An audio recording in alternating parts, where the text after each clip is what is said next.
नमस्ते दोस्तों, stock market Gurukul के आज के वीडियो में मैं शुभम आपका स्वागत करता हूं। आज हम देखेंगे 10 ऐसे गोल्डन रूल्स जो आपको इन्वेस्टिंग के बारे में पता होने ही चाहिए। चलते हैं आज की स्लाइड्स पे। देखिए, पहला रूल है कि आपको कंपाउंड इंटरेस्ट के बारे में पता होना चाहिए। कंपाउंड इंटरेस्ट कितना पावरफुल है उसके बारे में आपको पता होना चाहिए।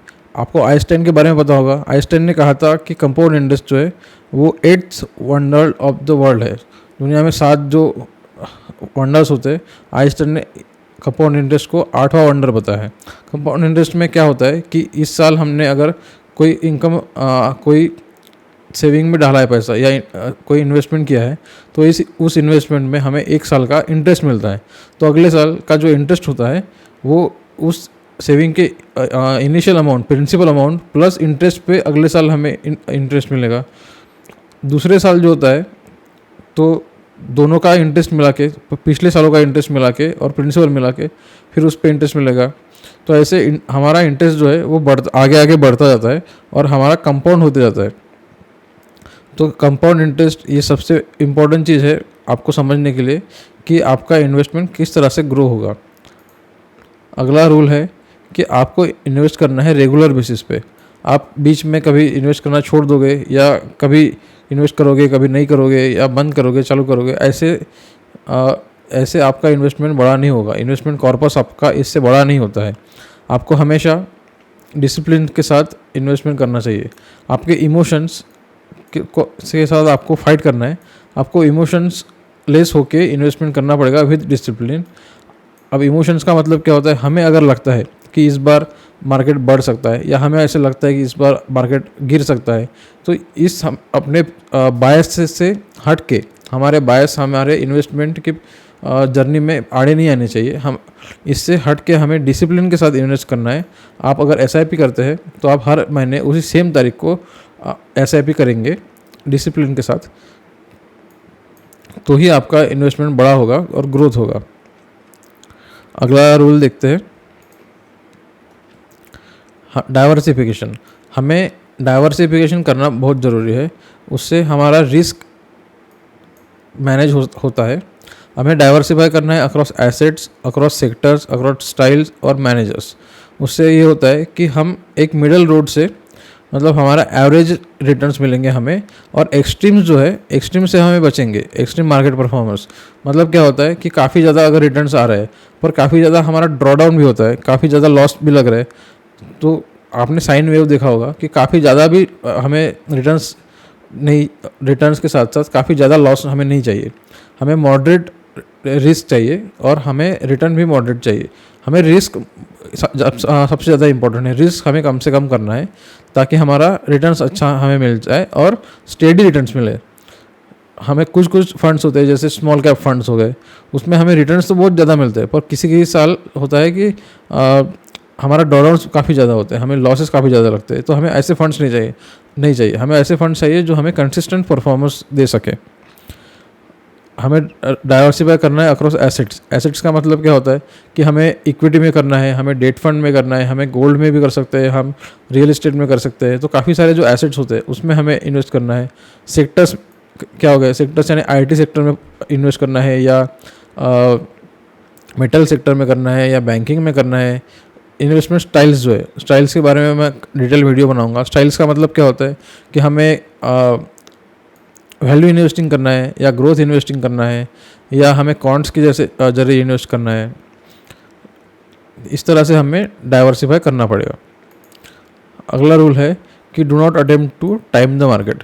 यानी हमें या दुनिया में किसी को भी नहीं पता है कि मार्केट कब नीचे जाएगा, कब ऊपर जाएगा, कितना नीचे जाएगा, कितना ऊपर जाएगा। यह टाइम करना ये बहुत ही मुश्किल या लगभग इम्पॉसिबल काम है। तो हमें मार्केट को टाइम करने का अटेम्प्ट नहीं करना चाहिए। हमें मार्केट को टाइम नहीं करना चाहिए। हमें कंसिस्टेंटली इन्वेस्ट करते रहना है और कंपाउंडिंग की वजह से जो हमें रिटर्न्स मिलते हैं वो रिटर्न्स के साथ साथ हमें उसमें बने रहना है लंबे समय तक। ये अच्छा एक कोट है, you can't reach your long term goals with short term thinking. हम अभी सोचेंगे कि अभी मार्केट बढ़ जाएगा तो निकाल लेंगे तो इन्वेस्टमेंट करेंगे, नहीं बढ़ेगा तो नहीं करेंगे, इस तरह से हमें सोच नहीं होना चाहिए। हमारी शॉर्ट टर्म थिंकिंग नहीं होनी चाहिए। हमारे लॉन्ग टर्म्स गोल है, हमें एक वेल्थ क्रिएट करना है, तो हमारे थिंकिंग भी लॉन्ग टर्म की होनी चाहिए। अगला गोल्डन रूल है कि अलाउ फॉर इन्फ्लेशन। इन्फ्लेशन ये जो चीज़ है, हमें इस पे हमेशा ध्यान रखना चाहिए। जैसे हमारे इन्वेस्टमेंट होते हैं वो may not be growing as fast as you think. इसका मतलब होता है कि हमारे इन्वेस्टमेंट तो बढ़ते रहते हैं, पर उसके साथ साथ इन्फ्लेशन भी बढ़ता रहता है। मान लीजिए हमारा इन्वेस्टमेंट का ग्रोथ होता है 15% से, पर इन्फ्लेशन अगर 10% से ग्रो हो रहा है, तो हमें रिटर्न्स कितने मिलेंगे? क्योंकि 15 माइनस 10 यानी 5% के हमें रियल रिटर्न्स मिल रहे हैं।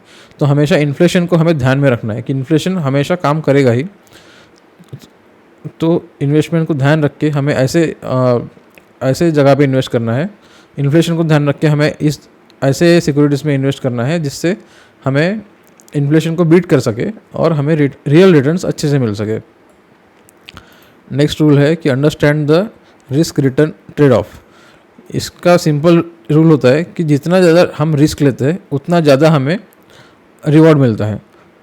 अगर ऐसा हम ग्राफ बनाएं, एक साइड में रिस्क होता है, एक साइड में रिटर्न होता है, तो जो ये ग्राफ है ये ऐसा ऊपर की तरफ जाता है। इस साइड में अगर रिटर्न रहा, इस साइड में रिस्क रहा, तो हमें क्या कंट्रोल करना है? हमें रिस्क कंट्रोल करना है, क्योंकि हम रिस्क ही कंट्रोल कर सकते हैं। रिटर्न तो अपने हाथ में नहीं होता है, हमें रिटर्न्स जितना मिल सके उतना मिलेगा।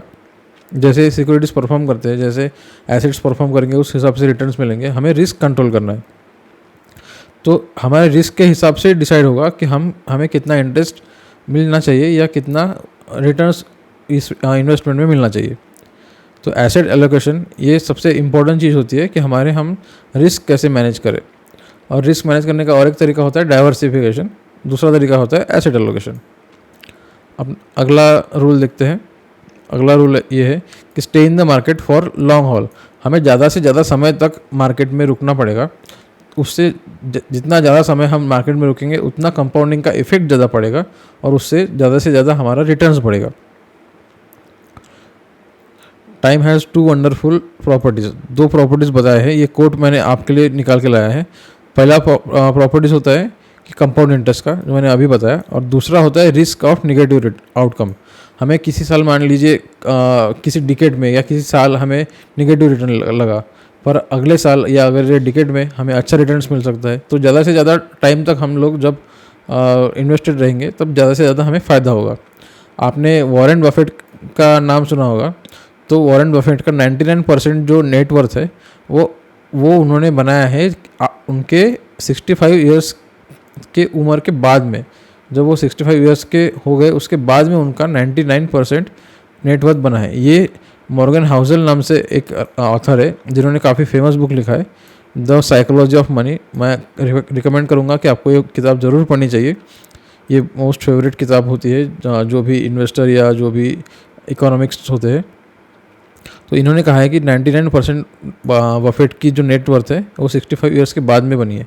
तो हमारा यही है कि ज़्यादा से ज़्यादा समय हमें मार्केट में रहना है और ज़्यादा से ज़्यादा कंपाउंडिंग का इफेक्ट हमें लेना है। अगला गोल्डन रूल है कि do not look at past performance. देखिए, पिछले साल किसी ने या पिछले डिकेड में या पिछले 2 डिकेड में किसी सिक्योरिटीज़ ने या किसी एसेट ने अच्छा परफॉर्म किया है, तो उसका मतलब ये नहीं होता कि वो आगे भी अच्छा परफॉर्म करेगा ही। हमें ध्यान में रखना है कि past performance is not the indicator of future performance. हमारे जो सेबी है, सेबी का भी यही है रूल। हम सेबी में आपने अगर सेबी के कोई डॉक्यूमेंट्स के बारे में पढ़ा होगा तो उसमें ये हमेशा लिखा रहता है कि past performance is not indicative of future performance. तो ये गोल्डन रूल है। देखिए, फॉर एग्जांपल 2002 के पहले इंडिया में आईटी बूम आया था। आपको पता होगा इन्फोसिस जैसी कंपनियां काफ़ी ऊपर गई थी। 2008 के पहले, 2008 का जो क्राइसिस हुआ था उसके पहले इंफ्रास्ट्रक्चर काफ़ी बूम में था। 2021 के पहले जो प्राइवेट बैंक्स थे, जैसे HDFC बैंक हो गया या Kotak Mahindra bank, ICICI bank, ये बैंक्स काफ़ी फेमस थे और काफ़ी उन्होंने रिटर्न्स दिया है। पर अभी आप देख सकते हो कि 2021 के बाद रिटर्न्स नहीं है। इंफ्रास्ट्रक्चर में 2008 के बाद जो कोरोना तक रिटर्न्स नहीं आए थे। तो ऐसे तकलीफ़ होती रहती है हर सेक्टर्स में। इसलिए पास्ट में किसी सेक्टर ने अच्छा परफॉर्म किया है तो इसका ज़रूरत नहीं है कि वो अच्छे से परफॉर्म करे। जैसे अभी फ़िलहाल आप एग्जांपल दीजिए कि अभी PSU सेक्टर जो है वो काफ़ी अच्छा परफॉर्म कर रहा है, पर पिछले 10 साल या पिछले 15 साल में PSU सेक्टर ने अच्छा परफॉर्म नहीं किया था। तो अगर आप सोचोगे कि पिछले कुछ साल में PSU ने अच्छा परफॉर्म नहीं किया तो अभी भी नहीं करेगा, तो ये सही नहीं है। पास्ट परफॉर्मेंस, ये आप ध्यान रखिए, past performance is not the indicative of future performance. अगला रूल देखते हैं, do not lose your balance. इसका मतलब जो है कि हमारा जो एसेट एलोकेशन है वो हमें रीबैलेंस हमेशा करते रहना चाहिए। कि फॉर एग्जांपल हमने 70% डाला है इक्विटी में और 30% डाला है डेट फंड में, तो हमारा क्या होगा, कुछ सालों बाद हो सकता है कि इक्विटी का वेटेज जो है अपने फंड में वो बढ़ सकता है, या कुछ साल बाद हो सकता है कि डेट का फंड का एलोकेशन बढ़ जाए। तो हमें बार बार जनरली ये एडवाइस किया जाता है कि हर 6 महीने बाद हमें जो अपना फंड है उसे रीबैलेंस करना है। यानी अगर इक्विटी में आपका एलोकेशन ज़्यादा हो गया है तो आपको इक्विटी से पैसा निकालना है और डेट में डालना है, या डेट में अगर ज़्यादा हो गया है तो डेट से पैसा निकालना है और इक्विटी में डालना है। ऐसे आपको रीबैलेंस करते जाना है और इसकी वेटेजेस जो होते हैं वो प्रिजर्व करते रहना है। अगला रूल जो है कि कॉल इन द एक्सपर्ट्स। इसका मतलब जो है कि अगर आप मान लीजिए आपको एक घर बनाना है, तो आप क्या करते, एक आर्किटेक्ट को बुलाते हैं। आपको कोई बीमारी होती है तो आप डॉक्टर के पास जाते हैं, जो एक्सपर्ट्स होते हैं उस फील्ड में। आप उस एक्सपर्ट्स को कांटेक्ट करते हैं, उनसे बात करते हैं। जैसे आपको पता है कि बुखार आने पे पैरासिटामोल खाना है, पर आप करते हैं क्या, नहीं। आप जनरली जब कंडीशन सीरियस होती है तो अब हम क्या करते हैं, हम डॉक्टर के पास जाते हैं। उसी तरह से अगर आपको इन्वेस्टमेंट करना है तो इन्वेस्टमेंट के लिए आपको एक फाइनेंशियल एडवाइज़र की ज़रूरत होगी। आप हर चीज़, आप बेसिक चीज़ें तो खुद सीख सकते हैं, पर अगर कोई फाइनेंशियल एडवाइज़र है वो अगर 24 आवर्स वही काम कर रहा है और आप दूसरा काम कर रहे हैं, तो आप एडवाइज़र से आगे तो नहीं बढ़ सकते। इसलिए आपको अगर इन्वेस्टमेंट करना है तो एक फाइनेंशियल एडवाइज़र की ज़रूरत पड़ेगी। तो एडवाइज़र, तो ये आखिरी का गोल्डन रूल है कि आपको अगर इन्वेस्ट करना है तो एक्सपर्ट्स की सलाह ज़रूर लीजिए, और एक्सपर्ट की सलाह के साथ ही आप इन्वेस्टमेंट कीजिए। अगर आपको ये वीडियो अच्छा लगा है तो आप मेरे चैनल को शेयर कीजिए और सब्सक्राइब कीजिए। ये वीडियो देखने के लिए धन्यवाद, शुक्रिया।